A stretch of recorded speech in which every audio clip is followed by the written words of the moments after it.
కూటమి ప్రభుత్వం అధికారంలోనికి వచ్చాక చంద్రబాబు నాయుడు నాయకత్వంలో గత 20 నెలలుగా ప్రణాళికాబద్ధమైన వ్యూహంతో గ్రామాలలో మౌలిక సదుపాయాల కల్పనకు పెద్దపీట వేస్తున్నామని ఎమ్మెల్యే వేమిరెడ్డి ప్రశాంత్ రెడ్డి తెలిపారు. నెల్లూరు జిల్లా కొడవలూరు గుండాలమ్మపాలెంలో 11 లక్షలతో సీసీ రోడ్డు, 20 లక్షలతో శ్మశాన అభివృద్ధి, 36 లక్షలతో విలేజ్ హెల్త్ క్లినిక్లకు శంకుస్థాపనల కార్యక్రమం జరిగింది. ఈ కార్యక్రమాలకు ఎమ్మెల్యే ప్రశాంత్ రెడ్డి ముఖ్య అతిథిగా విచ్చేశారు. గ్రామానికి విచ్చేసిన ఎమ్మెల్యేకి నేతలు, ప్రజలు ఘన స్వాగతం పలికారు. ఈ సందర్భంగా ప్రశాంత్ రెడ్డి అభివృద్ధి పనులకు శంకుస్థాపనలు చేశారు. అనంతరం ప్రశాంత్ రెడ్డి మాట్లాడుతూ, గత 5 ఏళ్లలో పల్లెలు అభివృద్ధికి దూరంగా ఉన్నాయని, పంచాయతీలలో నిధులు లేవు, రోడ్లపై గుంతలు పూడ్చే దిక్కేలేదన్నారు. కూటమి ప్రభుత్వం అధికారంలోకి రాగానే కుంటుపడ్డ అభివృద్ధిని మళ్లీ గాడిలో పెట్టామన్నారు. విలేజ్ హెల్త్ క్లినిక్ నిర్మాణానికి స్థలదనం చేసి దాతృత్వం చాటుకున్న నాగేంద్రాని ఎమ్మెల్యే అభినందించారు. ఈ కార్యక్రమంలో కొడవలూరు మండల కూటమి పార్టీల నాయకులు, కార్యకర్తలు పెద్ద సంఖ్యలో పాల్గొన్నారు.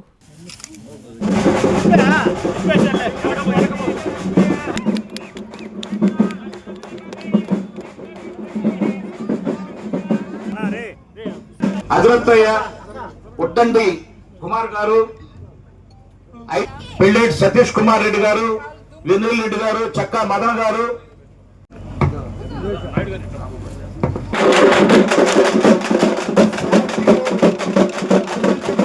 కోవూరు అభివృద్ధి పదాత, కోవూరు నియోజకవర్గాన్ని అభివృద్ధి పదంలో పయనింపజేస్తున్నటువంటి మా ఎమ్మెల్యే, కోవూరు మొట్టమొదటి మహిళా ఎమ్మెల్యే వేమిరెడ్డి ప్రశాంత్ రెడ్డి గారికి ధన్యవాదాలు తెలియజేసుకుంటూ, ఎన్నికలకు ముందు గత 5 సంవత్సరాల్లో మా ఊరు వివక్షతకు గురైంది. మా ఊర్లో ఏ పనులు కూడా జరగలేదు. 5 సంవత్సరాల్లో కేవలం 5 లక్షలు మాత్రమే జరిగాయి. ఈసారి మాకు ఎక్కువ నిధులు కావాలని చెప్పిన తర్వాత, మీరు కనీసం నాకు 400 ఓట్ల మెజారిటీ ఇవ్వండి, నేను చేస్తానంటే అంతకంటే ఎక్కువ 550 ఓట్ల మెజారిటీ ఆ రోజు మనం మన అక్కగారికి ఇవ్వడం జరిగింది. ఇచ్చిన తర్వాత గత సంవత్సరంలో 5 లక్షల రూపాయలు సిమెంట్ రోడ్ ఇవ్వడం, దాన్ని ప్రారంభోత్సవం చేసుకోవడం జరిగింది. కానీ ఇంత చిన్న గ్రామంలో మొట్టమొదటిసారిగా ఒక్కసారి 87 లక్షల రూపాయలతో ఈ గ్రామాన్ని అభివృద్ధికి నిధులు ఇచ్చినటువంటి వేమిరెడ్డి ప్రశాంత్ రెడ్డి గారికి ఈ గ్రామస్తులు రుణపడి ఉంటారని చెప్పి కోరుకుంటూ, రాబోయేటటువంటి రోజుల్లో కూడా ఇంకా కూడా ఈ గత 5 సంవత్సరాల్లో మిగిలిపోయిన నిధులే ఇచ్చింది అక్క. ఇంకా అక్క ఎన్నికైన తర్వాత రావాల్సిన నిధులు కూడా ఉన్నాయి కాబట్టి రాబోయే 3 సంవత్సరాలలో ఇంకా ఎక్కువ నిధులు తెచ్చుకొని ఈ గ్రామాన్ని ఎక్కువ అభివృద్ధి పదంలో పయనింపజేసేదానికి ఎమ్మెల్యే గారు మా గ్రామానికి సహకరిస్తారని చెప్పి మేము అనుకుంటున్నాం. గత 5 సంవత్సరాల నుంచి కూడా మేము సర్పంచ్గా ఎన్నికైన తర్వాత 3.5 సంవత్సరం పాటు ఆనాటి జగన్మోహన్ రెడ్డి గారు గవర్నమెంట్ లో ₹1 నిధులు లేకుండా కానీ 3.5 సంవత్సరం అందరు సర్పంచులు కూడా వాళ్ళ సొంత నిధులు ఖర్చు పెట్టి పనిచేశారు. ఈ 1.5 సంవత్సరంలో చంద్రబాబు నాయుడు గారు ఎప్పుడైతే గెలిచాడో అక్కడి నుంచి మాత్రమే పంచాయతీలకి నిధులు రావడం జరిగింది. అయినా కూడా మా వంతు మేము గత 5 సంవత్సరాలలో పని చేశామని మేము అనుకుంటున్నాం. రాబోయే రోజుల్లో కూడా గుండాలమ్మపాలెం గ్రామాన్ని ఇంకా కూడా అభివృద్ధి పదంలో పయనింపజేసుకోవడానికి ఎమ్మెల్యే గారు సహకరిస్తారు. అదేవిధంగా ఇంకొక 4-5 ఇంపార్టెంట్ పనులు కూడా మిగిలిపోయి ఉన్నాయి. ఈ రోజు గుండాలంపాలెం గ్రామానికి శ్మశాన ప్రహరీ కూడా 20 లక్షల రూపాయలు, అదే ప్రొటెక్షన్ కమ్ వాళ్ళు కల్వర్టు దానికి ఒక 20 లక్షల రూపాయలు, సిమెంట్ రోడ్డుకు 11 లక్షల రూపాయలు, హెల్త్ సెంటర్కు 36 లక్షల రూపాయలు, దాదాపు 87 లక్షల రూపాయలు ఈ సంవత్సరం ఇవ్వడం జరిగింది. ఇంకా కూడా హరిజనవాడకి శ్మశానం ప్రహరీ కూడా మిగిలిపోయి ఉంటుంది. గాంధీ సంఘానికి కూడా శ్మశానం ప్రహరీ కూడా, డ్రైనేజీలు, అన్నిటికంటే ముఖ్యంగా ఈ చల్లయానదులు అక్క కూడా ఆ రోజు ఎన్నికల ప్రచారంలో వచ్చింది. వాళ్ళకి కొంచెం లెవెలింగ్ కానీ చేస్తే 20 కుటుంబాల కాలువ గట్టు మీద వాళ్ళు కాపురం ఉండరు. అక్కడ చోటు కూడా మన ప్రభుత్వ స్థలం ఉంది. దాన్ని కొంచెం లెవెలింగ్ కనుక చేస్తే వాళ్ళకి ఆ 20 కుటుంబాలకి సరిపోద్ది. అదేవిధంగా రోడ్డు పక్కనే దాదాపు 100 సంవత్సరాల నుంచి రోడ్డుకు ఆనుకొని కుటుంబాలు కాపురం ఉంటా ఉన్నాయి. రోడ్డు వైండింగ్ అంటే మనం పగలు కొట్టేస్తా ఉండరు. వాళ్ళే కూడా ఇంకొక 20 కుటుంబాలు ఉన్నాయి. హరిజన వాళ్ళలో ఎప్పటి నుంచో దాదాపు 40 సంవత్సరాల కింద ప్రభుత్వం స్థలం ఇచ్చింది. ఆ స్థలాన్ని 40 సంవత్సరాల నుంచి అదేవిధంగా ఈ ఊరి పెద్ద శేఖరన్నకి నమస్కారం. ఆయన బాధంతా చెప్పుకున్నాడు, అందరూ ప్రశాంతంగా విన్నారు. అందుకు మీకందరికీ కూడా ధన్యవాదాలు. ఎందుకంటే ఈ పార్టీలో ఆయన ఇప్పుడు చెప్పిన దాన్ని బట్టి చూస్తే ఎప్పటి నుంచో ఉన్నారు. ఎప్పుడు అధికారంలో లేనప్పుడు పార్టీలో ఉన్న వాళ్ళు పడ్డ బాధలు అధికారం వచ్చిన తర్వాత వాళ్ళని గుర్తించకపోతే అది తప్పకుండా వాళ్ళకి బాధగానే మిగిలిపోద్ది. కానీ నా వరకు నేను ఆయనకి నేరుగా ఎన్నో సంవత్సరాల నుంచి పార్టీలో ఉన్నాడు, నేను వచ్చి 2 సంవత్సరాలే అయింది.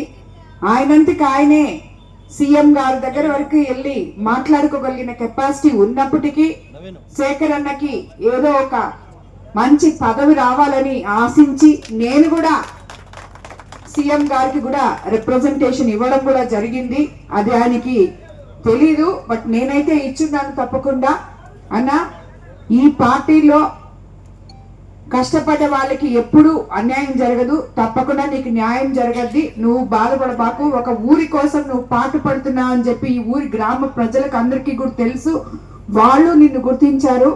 కాబట్టి మీరు బాధపడద్దని నేను మీకు ఒక సోదరిగా మీకు తెలియజేసుకుంటున్నాను. బసవాయపాలెంకి ఈ పంచాయతీ బిల్డింగ్ కానీ అలాగే సిసి రోడ్డు ప్రారంభోత్సవం కోసం రావడం చాలా సంతోషంగా ఉంది. ఈ కార్యక్రమానికి విచ్చేసిన కూటమి నాయకులు, తెలుగుదేశం నాయకులు, కార్యకర్తలు, అలాగే బసవాయపాలెం ప్రజలకి, గ్రామ ప్రజలకి అందరికీ కూడా ధన్యవాదాలు తెలుపుకుంటున్నాను. ఎందుకంటే నేను ఈ ఊరికి వచ్చినప్పుడు ఇక్కడ ప్రాబ్లమ్స్ అన్ని ఆ రోజు శేఖర్ అని చెప్పారు, కానీ ఏదో ఒక పని చేసి అప్పుడప్పుడు పిలుస్తా ఉండేది మా ఊరికి రామ్మా అని. మీ ఊరికి చాలా మాటలు ఇచ్చామన్నా ఏదో ఒక పని చేసే నేను ఏ ఊరికైనా వస్తాను అని చెప్పాను. ఈరోజు మీకు ఎంత అవసరమైన ఈ పంచాయతీ బిల్డింగ్ శాంక్షన్ చేపించి 32 లక్షలతో మీకు ఇది ఇవ్వడం జరిగింది. గత 5 ఏళ్లలో గ్రామాభివృద్ధి పూర్తిగా గత ప్రభుత్వంలో నిలిచిపోయిందని మీకు అందరికీ తెలుసు. ఇప్పుడే ఆయన ఎంతో బాధపడ్డారు, ఈ గ్రామంలో అభివృద్ధి అనే మాటకి నోచుకోలేదని చెప్పి. ఒక సర్పంచ్ గా ఉన్న వాళ్ళు కూడా 15th ఫైనాన్స్ అనేది ₹1 రాకుండా మమ్మల్ని గెలిపించిన ప్రజలకి మేమేమి న్యాయం చేయలేకపోతున్నామే బాధపడిన రోజుల్లో నుంచి ఈ రోజు 20 నెలలు మన ముఖ్యమంత్రి చంద్రబాబు నాయుడు గారు ఒకవైపు సంక్షేమము, ఇంకోవైపు అభివృద్ధి రెండు మీ ముందుకు తీసుకొస్తూ నేనున్నాను అంటూ పేద ప్రజలకి అండగా ఉంటూ ఈ రోజు ఈ బసవాయపాలెంకి మనం ఈ 20 నెలల్లోనే 45,87,000 రూపాయలు హెచ్చించుకోవడం జరిగింది.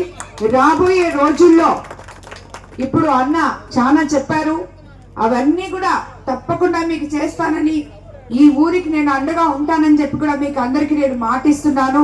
అలాగే ఇప్పుడు చెప్పారు కృష్ణన్న కూడా ఈ ఊరికి చాలా చేశారని చెప్పి, ఆయనకు కూడా మీ అందరి తరఫున నేను ధన్యవాదాలు తెలుపుకుంటున్నాను. అదేవిధంగా మీకు అందరికీ తెలుసు, మన ప్రభుత్వం అధికారంలోకి వచ్చిన తర్వాత చంద్రబాబు నాయుడు గారు ఏదైతే చెప్పారో సూపర్ 6 పథకాలు చెప్పారు మీకు, అవన్నీ సూపర్ హిట్ చేసి చూపించారు. ఈ రోజు మనం 1వ తేదీ కంటే పెన్షన్ తీసుకుంటున్నాం. స్త్రీ శక్తితో ఉచిత బస్సులు మహిళలకి ఇవ్వడం జరిగింది. అన్నదాత సుఖీభవ కింద 20,000 సంవత్సరానికి మీ అకౌంట్లలో పడింది. అలాగే తల్లికి వందనం, ఎంతమంది బిడ్డలుంటే అంతమంది బిడ్డలకి ఇవ్వడం జరిగింది. పట్టాదారు పాస్ పుస్తకాలు రాజముద్రతో మీకు ఇవ్వడం జరిగింది. ల్యాండ్ యాక్ట్ రద్దు చేయడం జరిగింది. మెగా డిఎస్సి ఇచ్చారు. ఇలా చెప్పుకుంటూ పోతే ఎన్నో కుంతలమయమైన రోడ్లు ఈ కొడవలూరు మండలంలో నేను ఎమ్మెల్యే అయిన తర్వాత ఇంకో 1-2 రోడ్లు చేస్తే కొడవలూరు మండలం మొత్తం రోడ్లు చేయాల్సిన పనే లేకుండా అన్ని రోడ్లు వేసేయడం అయిపోయింది. కాబట్టి ఇలాగా ఇంతకు ముందు మీరే అందరూ గతుకుల రోడ్లలో నిన్ననే మిక్కిలంపేటలో 90 లక్షలతో ఒక రోడ్డు వేస్తే వాళ్ళు చెప్తున్నారు ఆ రోడ్డు వాళ్ళకి 94లో వేశారంట. ఇప్పటి వరకు మళ్ళీ ఆ రోడ్డు వేయలేదు, అంత గతుకులు మయంగా ఉండింది. ఆ రోడ్డు నిన్న 90 లక్షల రూపాయలతో ప్రారంభించుకోవడం జరిగింది. ఇలాగ ప్రతి ఊర్లో కూడా గుంతలమైన రోడ్లని మన ఉప ముఖ్యమంత్రి పవన్ కళ్యాణ్ గారి ద్వారా అన్ని పల్లెలు పండుగ వాతావరణంలో రోడ్లన్నీ వేసుకుని ప్రజలు ఎంతో సంతోషంగా ఉన్నారు. అలాగే ఇప్పుడు మనం అందరం ఇది మనకి రబీ సీజను, వరి కోత ఈ రోజే మీరందరూ చూసుంటారు. మినిస్టర్ గారు రావడం జరిగింది, నాదెండ్ల మనోహర్ గారు. ఎందుకంటే మన కోవూరు కాన్స్టిట్యున్సీ ముఖ్యంగా డెల్టా ఏరియా కాబట్టి ప్రొక్యూర్మెంట్ సెంటర్లు, ధాన్యం కొనుగోలు కేంద్రాలు అన్ని సరిగ్గా ఓపెన్ చేయాలని, రైతులకి లారీలు సకాలంలో రావాలని, ట్రాన్స్పోర్టేషన్ అలాగే గోతాలు రావాలని మేము అడిగినందున ముఖ్యమంత్రి చంద్రబాబు నాయుడు గారు మాకు ఇక్కడ ఇబ్బందులు ఉన్నాయన్న వెంటనే civil supply minister Nadella Manohar గారిని పంపించారు మన కోవూరు కాన్స్టిట్యున్సీకి. ఈ రోజంతా ఆయన కోవూరులో రైతుల ఇంటరాక్షన్ తో అలాగే వాళ్ళకున్న సమస్యలన్నీ అడిగి తెలుసుకున్నారు. కలెక్టరేట్ లో మధ్యాహ్నం మీటింగ్ కూడా పెట్టుకున్నాం.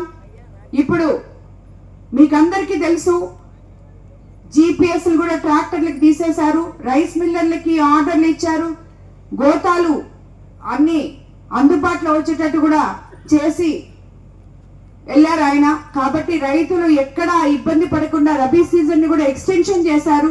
కొనుగోలు మీరు అర్జెంట్ గా తొందరపడి ఇచ్చేయదు, ఇప్పుడు ఎక్స్టెన్షన్ చేశారు. 2 రోజులతో అయిపోతుంది అనుకున్న రబీ సీజన్ ని మీరు ధాన్యం కొనుగోలు కేంద్రానికి పోయినా కూడా మీ ఇష్ట ప్రకారం 3 మిల్లులు, మీకు ఏ మిల్లు ఉంటుందో దాంట్లో ఆప్షన్ ఉంటుంది. వాళ్ళని అక్కడ ఉండే పిల్లల్ని పనిచేసే వాళ్ళని అడిగి, ఆ అసిస్టెంట్లని వాళ్ళని అడిగి మీకు ఇష్టం వచ్చిన దాంట్లో ఆ రైస్ మిల్కి ఇస్తే 24 గంటల్లో మీ అకౌంట్లలో డబ్బులు పడుతున్నాయి మన గవర్నమెంట్ వల్ల. కాబట్టి రైతులందరూ కూడా మంచి ధర ఇస్తున్నారు, గిట్టుబాటు ధర. కాబట్టి రైతులందరూ కూడా గవర్నమెంట్ కి ఒడ్లు కొలుసుకోవాలని చెప్పి కూడా మీకు అందరికీ నేను తెలియజేసుకుంటున్నాను. వాళ్ళందరూ గత ప్రభుత్వంలో ఎన్నో కేసులు పడి అష్ట కష్టాలు పడి పార్టీని ఎంతో పటిష్టంగా పెంచిన దాని వల్లే ఈ రోజు మనం ఇంత మెజార్టీలతో ఈ రోజు గెలవగలిగాం.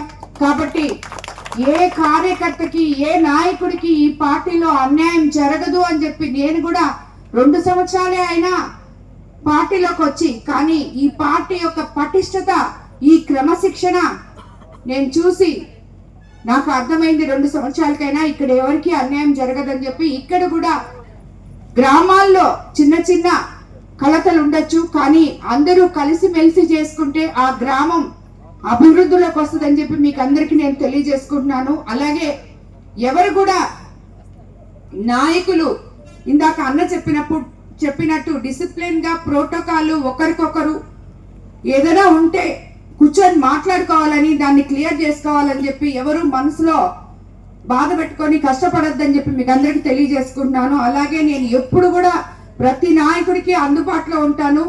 మీ అంతకు మీరు ఇదేదో జరిగిపోయిందని చెప్పి అలిగి కూర్చోవాల్సిన అవసరం లేదు. కార్యకర్త అయినా నాయకుడైనా ఎవరైనా కూడా అమ్మ మాకు ఈ సమస్య ఉంది, మాకు ఇది జరిగింది అంటే తప్పకుండా నేను అండగా ఉంటానని చెప్పి మీకు అందరికీ తెలియజేసుకుంటూ ధన్యవాదాలు తెలుపుకుంటున్నాను మరోసారి. నారాయణ మాతృసేవా పథకం అమ్మతనానికి కమ్మనైన పథకం. సుమారు 1500 విలువ గల నారాయణ బీబీ హెల్త్ కిట్ ఉచితం. అవుట్ పేషెంట్స్ కు ప్రతి నెల డాక్టర్ ఫీజు ఉచితం. అల్ట్రాసౌండ్ స్కానింగ్ ఉచితం. గర్భిణీ స్త్రీలు కాన్పు కోసం కానీ ఇతర అవసరమై హాస్పిటల్లో చేరినప్పుడు బెడ్ ఛార్జీలు ఉచితం. ప్రాథమిక వైద్య పరీక్షలు ఉచితం. మందులు ఉచితం. బ్లడ్ బ్యాంక్ నందు అవసరమైన వారికి రక్తం ఉచితం. 5 నుండి 9 నెలల గర్భిణీలకు ప్రతి నెల చెకప్ సమయంలో ఉచిత డ్రై ఫ్రూట్ బాక్స్ మరియు వేరుశెనగ చిక్కీలు ఉచితంగా ఇవ్వబడును. బిడ్డ పోషణ నిమిత్తం తల్లికి 3000 రూపాయల నగదు అందించబడును. కాన్పు కోసం అంబులెన్స్ ఉచిత పికప్ సదుపాయం కలదు. నెల్లూరు నగర పరిధిలో నారాయణ మాతృసేవా పథకం నెల్లూరు.